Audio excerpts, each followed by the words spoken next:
also helps if I pop the mic up. And welcome to another edition of The Other Side of Midnight. You know, that magic time between dusk and dawn where the things that we would hear about in daytime or around the water cooler or driving to work, and we say, oh, come on. This time of night, you know, you look at things. Well, tonight's going to be one of those nights because we're going to be delving into some things that are frankly pretty freaky. And I myself would not have believed 90%, 50%, 10% of what we're going to hear if I hadn't been conducting my own investigations into the ritualistic, tetrahedral, ceremonial, hyperdimensional physics obsessives that apparently inhabit our leading national space agency, NASA. And I began to discover many years ago that certain activities of NASA, this squeaky clean scientific agency, the epitome of the 20th century cutting edge of American know-how and accomplishment and technological prowess and can-do attitude and all the things that we think of as being uniquely American exceptionalism. Then I began to find, going back not just 5 years or 10 years, but back to the beginnings of the space program 50 years ago, half a century, and then even before, into the 40s, this strange, quasi-religious, abstract, arcane, hard-to-pin down set of activities that were going on in and amongst the NASA engineers that were engaged in the most scientific, the most technological, the most hard-edged, logical activities of the human species. And for many years, for decades, I've tried to reconcile this. And I brought in mathematicians and statisticians, and I've talked to cultural people. I've talked to, John Campbell advocates, all kinds of different approaches to this. What the heck's going on? How can we have, in the 20th century, going into now the 21st, of course, the epitome of rational logic and science, at the cutting edge of the expanding frontier of space, of the solar system, of beyond? How can we have that being conducted in a set of rituals that look like something straight out of Eyes Wide Shut? And we all know the controversy around that very famous Kubrick film, which ultimately wound up, according to the scuttlebutt, getting him killed. I mean, isn't it interesting that the same night that they killed Stanley Kubrick in London, outside London, with a heart attack, they also tried to kill me in Miami. Exactly the same night, exactly the same modus operandi, a heart attack. And the night, of course, that makes this so stunning when I found this out in retrospect, the night that Kubrick was killed and they tried to get me was exactly 666 days before the beginning of 2001. And 2001 was emblematic in those years of all the hopes and dreams and aspirations of a culture waiting to leave the planet and to find out what's really out there. The whole raison d'etre of the film 2001 was ripping back the veil and showing us reality. Because in that film, the constant presence of secrecy, of lies, of misdirection, of the robotic, supercomputer HAL in charge of the mission, being lied to, et cetera, and essentially going crazy. At least that's, in retrospect, what the analysis of the film was all about. Well, against that whole backdrop, the fact that we have real space agency people conducting real bizarre rituals that no one admits to, well, let's kind of take a look at that when we come back.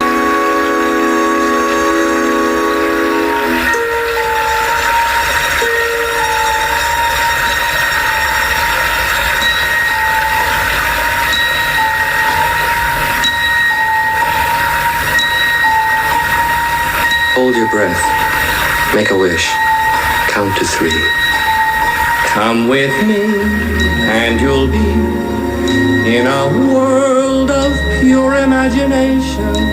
Take a look. Well, on the other side of midnight, we deal in the world of imagination an awful lot. But remember, I don't know whether it was Margaret Mead or Albert Einstein or, one of those folks, who basically said things like, well, without imagination, what do you got? You got nothing. Look around your room. Look around where you are tonight. In a car, in a train, in an airplane, holding that little gadget in your hand. That little gadget that you're listening to us right now, somewhere on this planet in 155 nations, that was the product of imagination. Human imagination. Unfettered imagination. Well, what we're going to talk about tonight is imagination which has been fettered, that has been sculpted, that has been crafted in ways that do not benefit most of us. In fact, don't benefit almost any of us. I want to begin tonight's investigation by telling you the background of Anthony Patch, my guest. He's a retired paramedic. He worked in Oakland, California for 27 years in the private sector emergency services. And then for over 25 years, he's been researching in the fields of physics, cosmology, biology, computer science, and theology. Since the publication of his first two novels in a trilogy, Covert Catastrophe and 2048, Diamonds in the Rough, both which are listed on the guest page of The Other Side of Midnight tonight, he is now a well-known author and speaker. He is largely heard in Caravan to Midnight, Hoagland and Hoagland, Truth Frequency Radio, Face Like the Sun, and End Times Matrix News. That one sounds kind of, scary. He has over 300 hours of interviews. This will make 302. He's heard weekly around the world. He is best known now for his extensive, leading-edge, and revelatory research focused upon the work being done in Geneva, Switzerland, with a Large Hadron Collider, part of the CERN organization. Specifically, these experiments and the science itself as they relate to biblical prophecy. Anthony, welcome to The Other Side of Midnight. Well, thank you, Richard. I appreciate the opportunity to be with you, and it's extraordinary, the occult side, what I call sort of the disambiguous or disambiguation of science and fantasy. And I also often say that science and spiritual side, the physics and the spiritual side, are one and the same. They're inseparable. And I appreciate the fact that you're sort of leading us into the occult side that has been obfuscated from the public view. Well, the definition of occult is that which is hidden. It doesn't mean that which is weird, that which is silly, that which is paranormal, that which doesn't exist. It means that which is hidden. And one of the premises of this show is that an awful lot of hidden stuff is actually not foo-foo and woo-woo and crazy and far out, but actually is a secret technology being used and hoarded and coveted in secret by those who would run the world, because if they let the secrets out, everybody would be empowered and we wouldn't have oligarchs who think that they basically are one step below the ultimate founding father. Yeah, and below the godhood.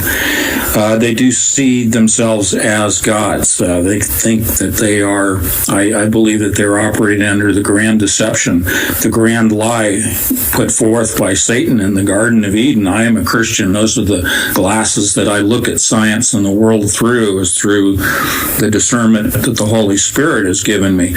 With that said, I believe that unfortunately these fellow humans have been deceived and believe that they can achieve immortality, that they shall be as gods. But more importantly, as you say, the hidden science, the priesthood of scientists and engineers, I hold no ill will towards, but they are holding back that information passed down through the ages by the secret societies for the purpose of controlling the mass population. Well, that's one way of looking at it, and I actually want to get into some of the alternative ways of looking, because I used to be like you. When I found out the depth of secrecy that goes on in so many activities in society which we think should be open, my first reaction was, holy cow, how can we let that go on? And then I realized that there were periods in history where, unless there had been secrecy, critical information would have been destroyed by the masses of the time. And it was only these priesthoods and these secret societies that, by maintaining certain things in privacy, carried through those dark ages to where we now can look at texts and we can look at documents and we can look at original, manuscripts with a whole new set of eyes and contexts, and we don't automatically burn everything we don't understand. At least most of us don't. So there are times and places, given the frailties of humans, when secrecy is in fact not a wrong, but a right.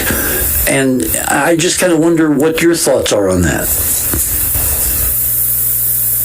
Tony, did we lose you? Earth to Tony. Okay. Skype is trying to find Tony. It says we will get him back. Okay. That is not good. That is not a good way to begin a show. So I'll tell you what we're going to do. Let me try an alternative phone number here. And what we probably should do is to go to some music. When in doubt, always go to good music and pick some of the best music I've heard for a long time. So we'll try to get Tony back. And in the meantime, we will just put on something appropriate.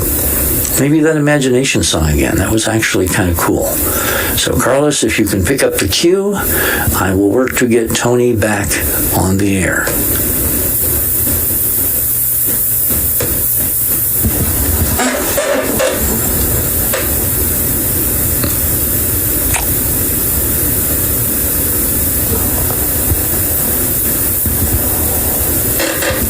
I'm not hearing anything on my talkbacks. There we are.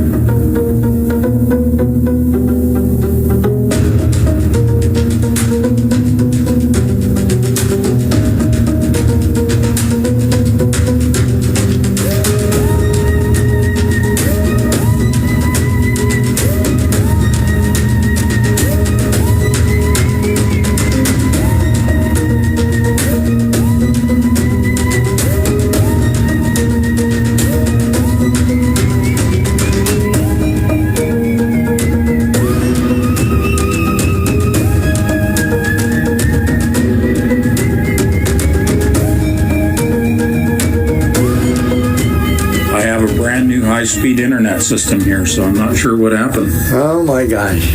Okay, well, welcome back. Sorry about that little glitch. Did you hear my question, or did you drop out somewhere, midway?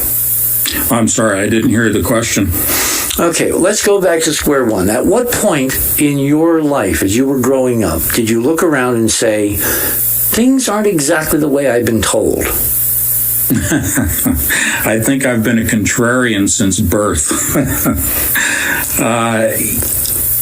Well, I can vividly remember my parents' surprise when I said to them at a very young age, perhaps 5 years of age, "Did you know that history repeats itself?"